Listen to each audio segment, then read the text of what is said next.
Well, today, Saturday the 18th, this is an interesting day.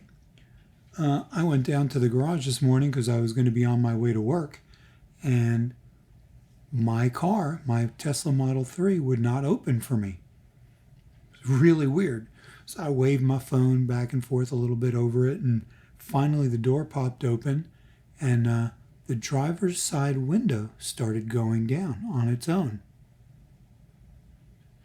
I was like, okay, this is pretty trippy. And the screen, middle screen, was black. So I get in and I'm trying to put the window back up and it wouldn't go back up. That was interesting. And it was making these weird noises. So I tried doing a soft reboot where you hold both of the steering wheel buttons down for 10 seconds or whatever. Nothing.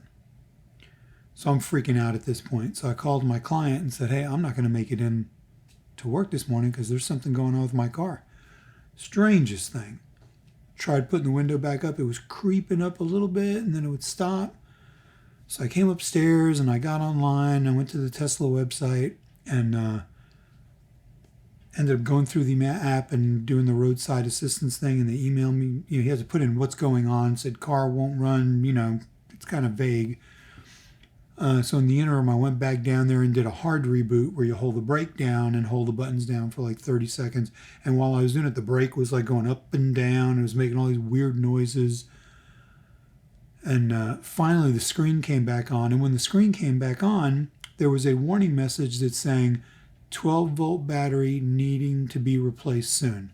Now, granted, my car is just a little over 11 months old. It's 11 and a half months old. So I was like, okay, that's weird. So then I started texting back and forth with their service department, explaining what was going on, and found out that I guess with the COVID situation that's going on right now, there was nobody in the service area of the dealership over there or the showroom, because I was just going to drive it over there and have them switch out the battery. So it looks like I won't get an answer until Monday, but I was able to drive the car after that. I had this warning message on there, and I needed to deliver some food over to my mom's assisted living. So I drove over there and I left the climate on so the car wouldn't shut down, because once the normal battery takes over, it was fine. But I have a funny feeling I'm going to be running through the same issue tomorrow morning. So yeah, it's freaking me out a little bit. Then I got online and I looked on YouTube, and it's actually not an uncommon occurrence. Just that was awfully quick, and I'm kind of attributing it to the intense heat that we've had here for the past couple of weeks. I mean, it's been over 100 degrees every day, and I know heat has a way of degrading battery performance quickly. I just didn't think it would be that quick. And obviously it's a warranty item because the car's not even a year old. But it did concern me a little bit. I mean, I would hate to be stranded and, you can jump the battery, the 12-volt battery, to start the basic systems. But anyway, that was more exciting than what I would have liked. Then I said, okay, well, I'm going to try to FaceTime my mom. So I FaceTimed her, and it's ringing, no answer. So I bring her up on my phone. I have a camera installed in her room so I can see what she's doing. And she's sitting on the couch.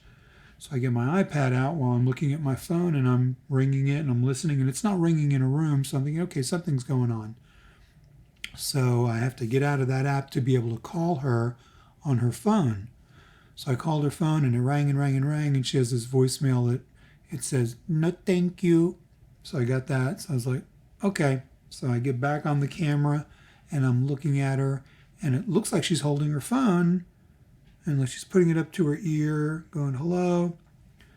So I wait a few minutes, tried to call again, rang. No, thank you. So I'm like, what the hell is going on here? So finally I bring her back up on the camera and I zoom in, you can pinch and zoom, and she's not holding her phone. She's holding the remote control to her television to her ear going, hello. And I'm like, oh my God. So on the app on my phone, I can hit this button and talk through the speaker that's in the camera, and I'm like, pick up your phone. I hear her say, okay. She doesn't know where these voices are coming from. So finally get her to answer her phone. I'm like, what are you doing? And she goes, I answered the phone. I said, no, you were answering your friggin' remote control for your television. What do you think? The people on TV were trying to call you? Drove me crazy. So then I had her go over. I said, I tried calling you on your iPad, but you didn't answer because it wasn't ringing. So I said, go sit in front of it. So she sits in front of it. I said, okay, I'm going to try to call you now. It rings. I'm hearing it ring across my phone. I'm like, what did you touch? Nothing. It's always an adventure with her.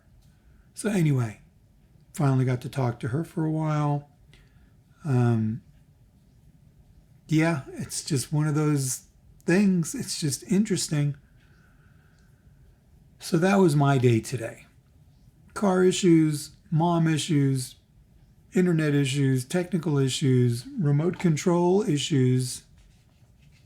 I'm done. July 18th, 2020. Peace. Talk to you later. Bye.